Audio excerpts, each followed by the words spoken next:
Beberapa menit kemudian, suara-suara itu berhenti dan suasana menjadi hening. Udah gak ada lagi kita dengar suaranya situ kan. Nah lalu dari sambungan telepon yang masih terhubung itu, Michelle dengar ada seorang perempuan yang ngomong di ujung telepon. Dia bilang, "Halo, saya Brenda. Maaf, ada apa ya?" Hai, wassalamualaikum warahmatullahi wabarakatuh. Terima kasih sudah klik video ini. Gimana kabar kalian semua?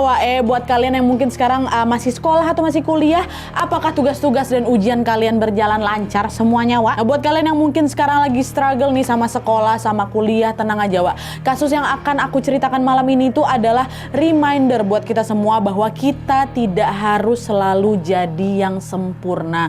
Sesekali gagal juga nggak apa-apa, Kita harus bisa menerima kegagalan itu dengan baik kalau kita nggak mau berakhir seperti perempuan yang akan aku ceritakan malam ini. Siapakah dia? Seperti yang aku tulis di judul, malam ini aku akan bercerita tentang Sidney Powell, seorang gadis kuliahan asal Amerika yang pernah terpuruk gegara dia tuh gagal mempertahankan prestasi akademiknya. Bukannya dia mencoba bangkit dari kegagalan itu, si Sidney ini malah stres dan nekat melakukan hal-hal di luar batas sampai membahayakan orang lain. Nah, penasaran apa yang terjadi sama si Sidney ini, Tanpa berlama-lama kita langsung masuk aja ke ceritanya ya. Check it out.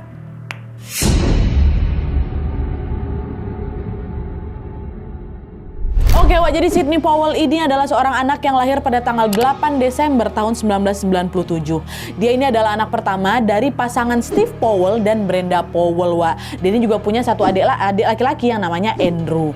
Nah, mereka ini, tinggal di kawasan Akron, Ohio, Amerika Serikat. Untuk menghidupi keluarganya, Steve, si bapak ini bekerja di sebuah perusahaan keluarga, sedangkan Brenda, ibunya, kerja sebagai spesialis anak di Akron Children's Hospital, tepatnya di bangsal khusus anak pengidap kanker dan juga gangguan darah, Nah, Brenda ini atau sang ibu ini sudah bekerja di rumah sakit itu selama 28 tahun. Dan karena juga setiap hari dia ini selalu berhadapan sama pasien anak-anak, Brenda ini pun jadi punya skill parenting yang baik kali lah gitu. Nah, dengan skill parenting ini, Brenda pun atau selama di rumah ini, si Brenda pun jadi dekat kali lah itu sama kedua anaknya, khususnya sama anak pertamanya, Sidney. Nah, di antara kedua anak mereka, bisa dibilang Sidney lah yang paling pemalu dan tertutup katanya. Dia ini baru bisa asik ngobrol kalau dia betulan udah kenal baik gitu loh sama lawan bicaranya. Nah, si Sidney ini juga lebih suka menghabiskan waktunya di rumah aja, daripada dia pergi main-main keluar. Alhasil Sidney pun jadi nggak punya banyak kawan. Dia cuma punya satu kawan dekat aja, namanya Lauren, yaitu teman sekolahnya yang ada di SMA St. Vincent St. Mary High School ya. Nah, singkatnya pada tahun 2018, sebelum Sidney ini lulus SMA, Brenda, Steve dan juga si Sidney ini mulailah berdiskusi buat menentukan Sidney ini mau lanjut kuliah di mana gitu kan. Sidney bilang, "Pak, Bu, kalau bisa aku kuliah di dekat-dekat sini aja lah, aku nggak mau jauh kali dari rumah," katanya. "Oh iya, Bapak sama Ibu juga setuju. Kalau kampusnya dekat kan kamu nanti bisa sering pulang tuh, tapi kampusnya juga tetap harus yang bagus ya, Nak ya. Dah lebih baik besok kita carilah sama-sama, kita survei aja lah ke beberapa kampus," kata orang tuanya. Dah lah tuh, keesokan harinya mereka pun pergi mengunjungi beberapa kampus yang jaraknya memang tidak terlalu jauh dari rumah mereka yang ada di Akron, Ohio tadi. Nah, lalu setelah mempertimbangkan satu dan lain hal, akhirnya pilihan mereka jatuh pada University of Mount Union yang berlokasi di Clark Eve, Alliance, Ohio, yang berjarak kurang lebih 45 menit kalau naik mobil, ya nggak begitu jauh lah kan. Nah, kampus pilihan mereka ini kualitasnya memang bagus sekali, dan butuh nilai tinggi buat bisa daftar kuliah di sana. Tapi itu bukan masalah bagi Sidney, karena dia adalah siswi yang sangat pintar di sekolahnya. Nilai rapornya Sidney ini memang bagus sekali, Bahkan di tahun 2018 tuh waktu dia lulus SMA itu, dia mendapatkan predikat honor student atau siswa kehormatan saking dia pintarnya kan. Dan yang lebih hebatnya lagi, Sidney ini juga mendapatkan beasiswa untuk bisa melanjutkan pendidikannya di University of Mount Union tadi. Jadi dia berhasil masuk ke kampus idamannya pakai beasiswa pula, Keren kali si Sidney ini kan. Nah, keberhasilan Sidney ini pun disambutlah gembira sama orang tuanya Steve dan juga Brenda. Steve dan Brenda ini berharap selama kuliah nanti Sidney ini bisa punya kawan baru dan jadi lebih berani lagi bersosialisasi sama orang-orang. Karena kan selama ini si Sidney ini cenderung pemalu dan tertutup ya kan. Harapan orang tuanya dia mau mulai bergaul lah gitu. Nah, tapi di sisi lain, sebenarnya Steve sama Brenda ini agak khawatir juga ngelepas si Sidney kuliah. Gegara selama berkuliah di sana itu Sidney ini harus tinggal di asrama kampus, Nanti kalau misalnya Sidney butuh apa-apa gimana ya, Bu gitu. Nah, akhirnya biar mereka itu bisa memantau terus keadaan dan si Sydney, mereka pun menginstal aplikasi bernama Live 360. Jadi aplikasi ini macam GPS gitu loh, yang membuat mereka berdua ini bisa nge-track lokasi masing-masing. Jadi Sydney bisa nge-track lokasi mama bapaknya juga demikian gitu ya. Nah, selain pakai aplikasi Live 360 itu, si Steve dan Brenda ini juga ngerasa lebih tenang pas tahu kalau si Lauren, sahabat dekatnya Sydney itu, satu-satunya kawannya itu, ternyata kuliah di kampus yang sama. Jadi udahlah tenang, Lauren juga kuliah di situ kok, kata mereka berdua. Terus ya tadi itulah, jadi di tahun pertama perkuliahan mereka ini, semua mahasiswa baru wajib tinggal di asrama kampus. Dan Sydney sama si Lauren ini pun sepakat juga lah itu untuk tinggal sekamar. Makin tenang lagi lah orang tuanya, ya kan?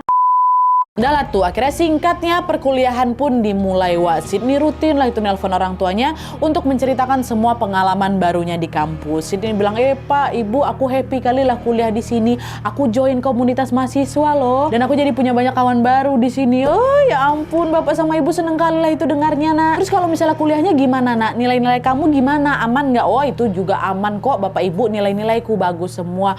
Aduh, syukurlah, semoga nilaimu selalu bagus ya, biar beasiswa kamu nggak dicabut. Jangan lupa juga ya kalau ada apa-apa nanti kabari Bapak Ibu ya, nak, kata mereka. Oh iya Pak Ibu, aman tuh, kata gitu. Nah, setiap dengar cerita tentang pengalaman kuliahnya si Sydney ini, Steve dan Brenda tuh kayak ngerasa lega lah karena segala sesuatunya berjalan dengan baik. Tapi tanpa mereka ketahui ternyata ada kebohongan besar yang lagi Sydney tutupi. Sebuah kebohongan yang nantinya akan betul-betul menjungkir balikan kehidupan keluarga harmonis mereka, Kebohongan apa itu baru kita masuk.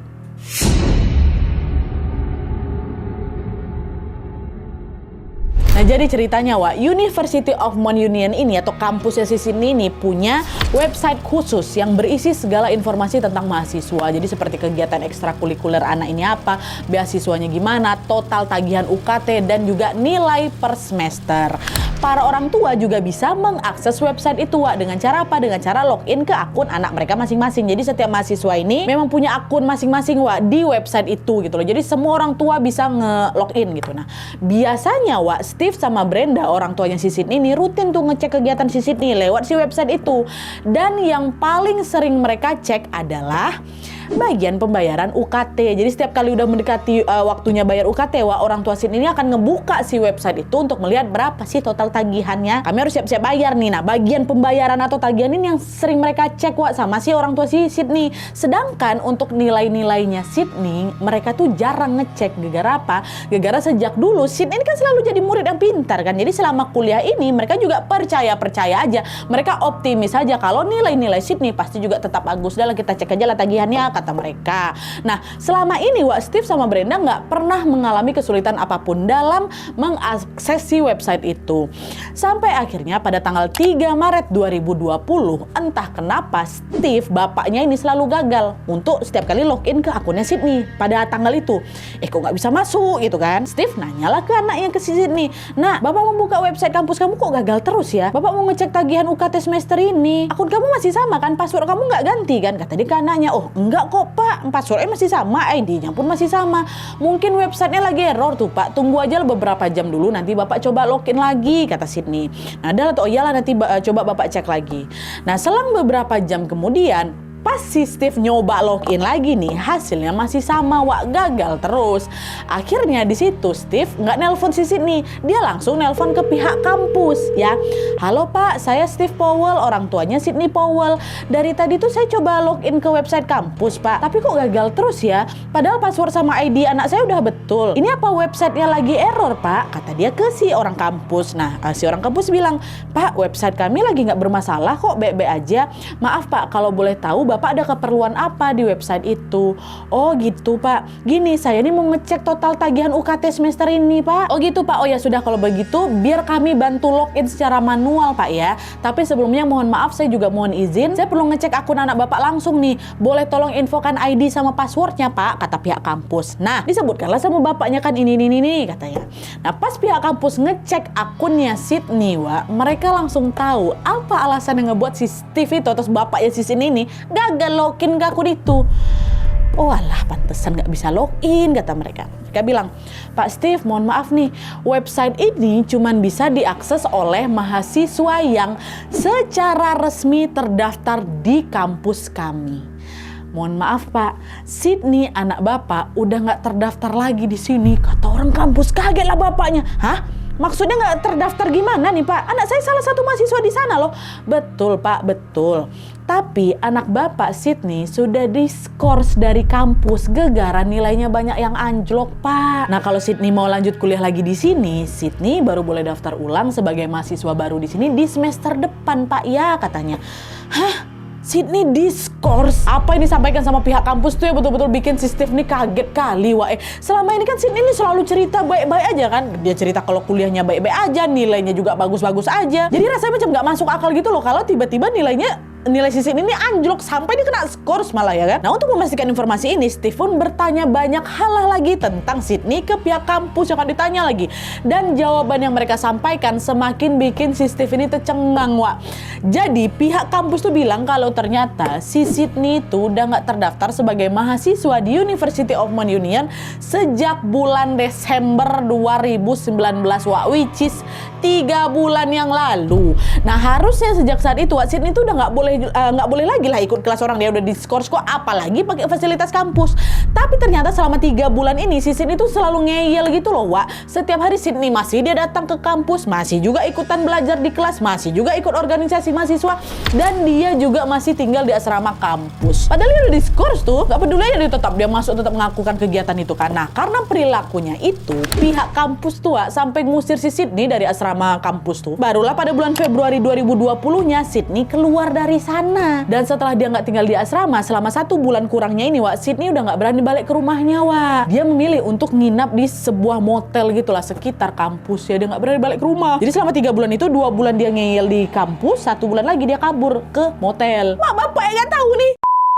Nah setelah mendengar semua informasi tadi Wak, Steve tuh masih agak nggak percaya juga. Pertama apa, dia tuh nggak percaya kalau nilainya Sydney, anak yang pintar kali ini, jelek.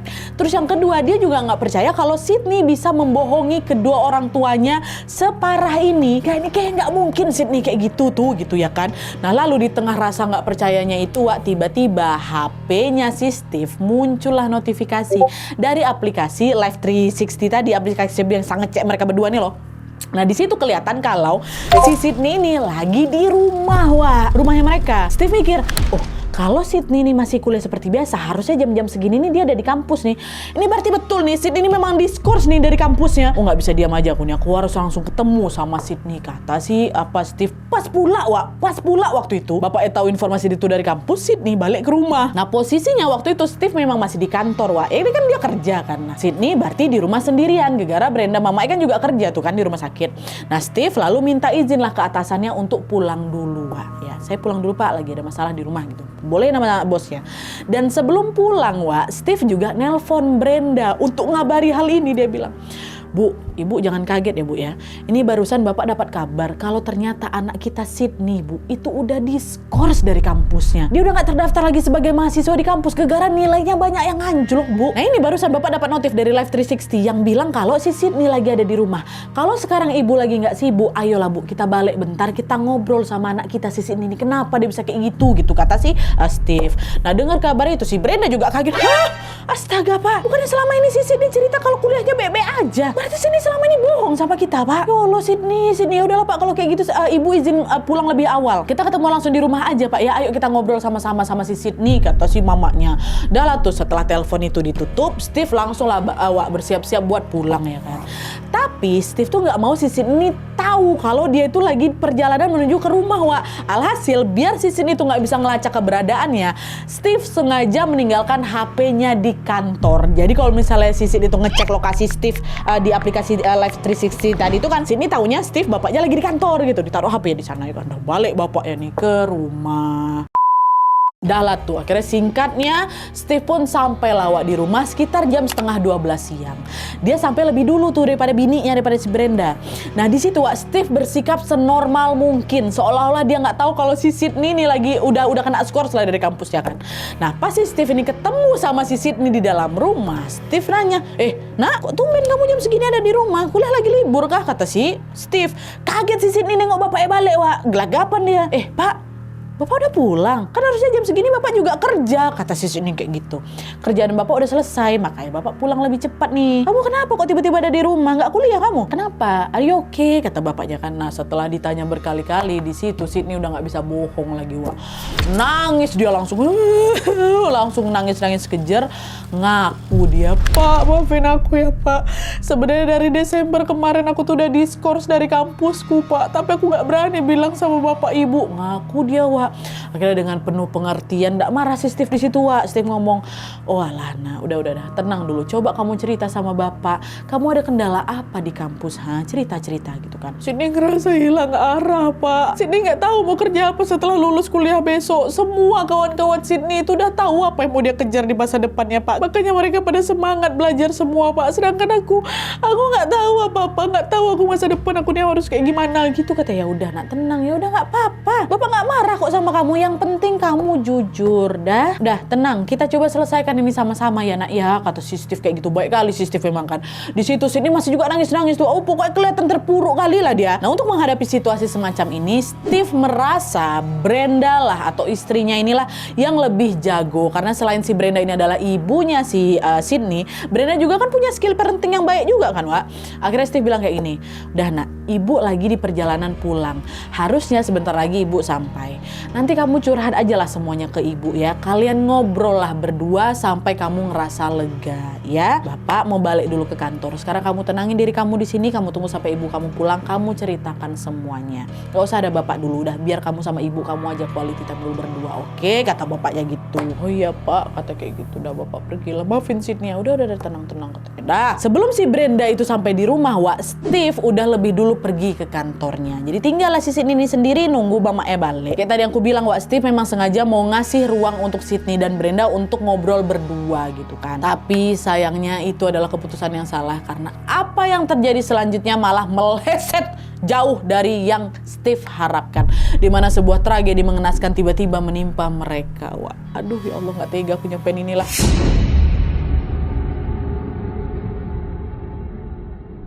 Jadi Wak ceritanya, Brenda sampai juga lah itu di rumah sekitar jam 12:15 siang. Nah waktu itu Brenda nggak langsung masuk ke dalam rumah tuh Wak. Dia tetap stay dulu di mobilnya dan mulai menghubungi pihak kampus untuk memastikan informasi tentang si Sydney itu. Dia nyampe tapi dia nggak di rumah, dia telepon pihak kampus loh kan. Nah lalu pada jam 12:36 Brenda ngirim pesan Wak, ngirim chat ke si Steve. Dia bilang, Pak, ibu udah nyampe di rumah nih, tapi ibu belum masuk, ibu belum ketemu sama si Sydney.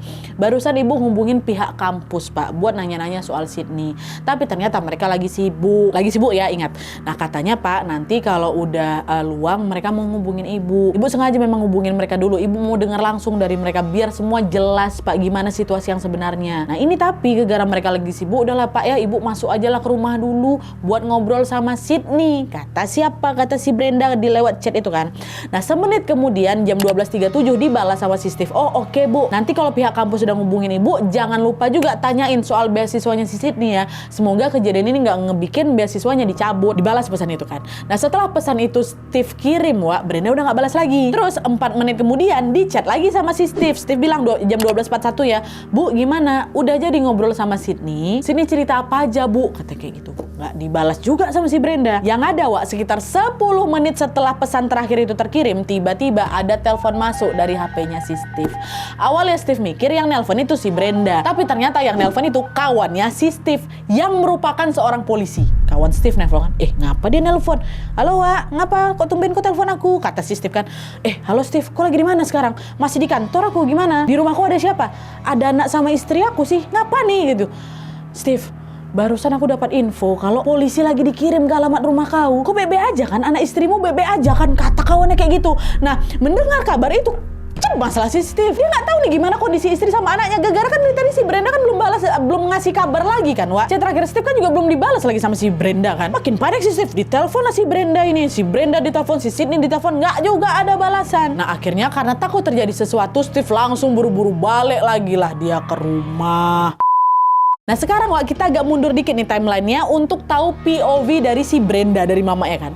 Nah jadi ceritanya setelah tadi si Brenda sempet chattingan sama si Steve ngabarin itu, nggak lama kemudian pihak kampusnya si Sydney yang bernama Michelle nelpon si Brenda untuk kasih update soal permintaan si Brenda tadi lah. Kan tadi dia bilang lagi sibuk, nanti saya hubungi. Nah waktu dia mau turun, si Brenda mau masuk rumah, ditelepon sama si Michelle orang kampus ini. Brenda angkatlah telepon itu kan sambil dia berjalan masuk ke dalam rumahnya. Nah lalu pas Brenda ini masih ngobrol sama si Michelle, wah oh ya bu jadi gini gitu.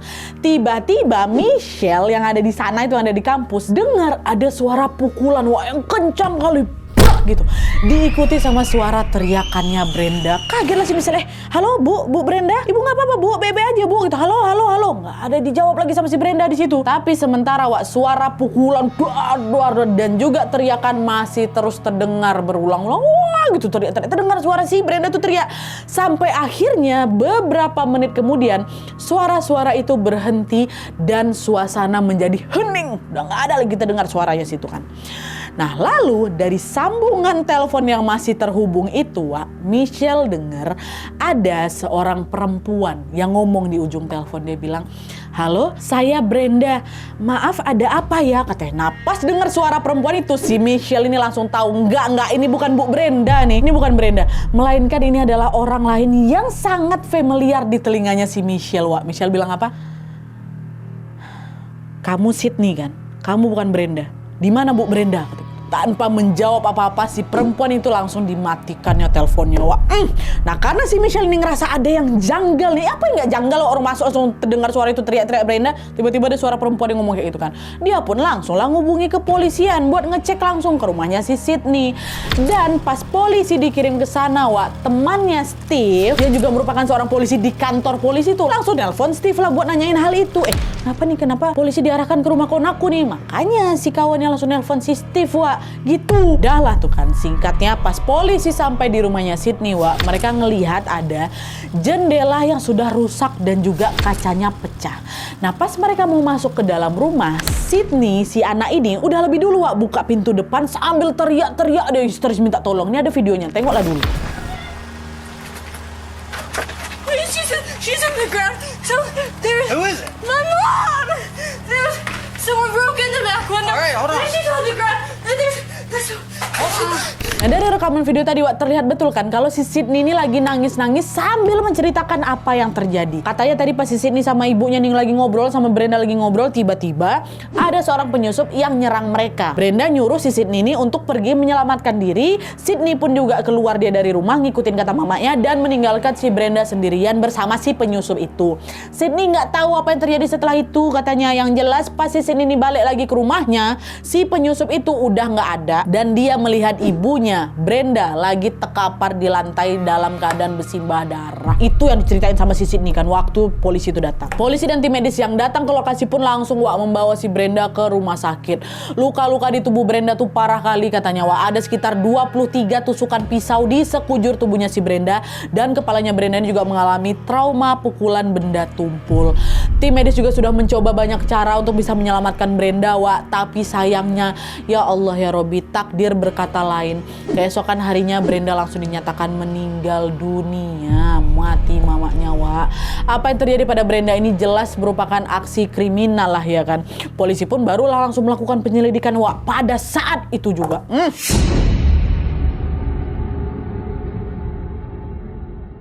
Nah di awal penyelidikan Wak, polisi langsung menyisir seluruh area TKP di dalam rumah keluarganya si Sydney ini. Kondisi rumah tuh memang berantakan kali Wak, kaca pecah di mana-mana, perabotan berserakan semua di lantai dan darahnya Brenda ini juga sampai ngerembes Wak ke area basement saking banyaknya darah tuh. Ya Allah. Sesuai kesaksiannya si Sydney Wak, kondisi rumah mereka terlihat macam habis diserang secara brutal sama penyusup, memang kelihatannya kayak gitu. Nah pas polisi ngecek dengan lebih detail Wak, ternyata nggak ada satupun barang yang hilang. Jadi jelas nih bukan perampokan juga nih ya kan.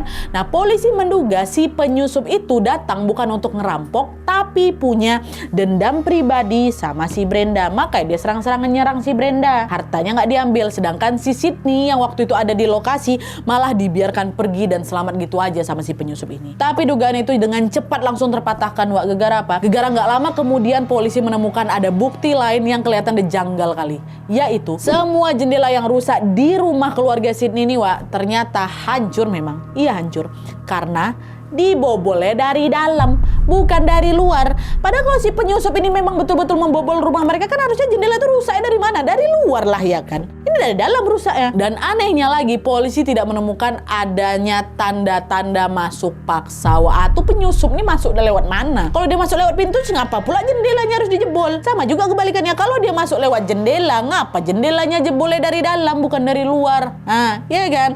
Nah, semua bukti-bukti itu makin mencurigakan lagi. Pas juga polisi ini tahu kalau di kedua tangannya Sydney, Wak, ada bekas luka sayat.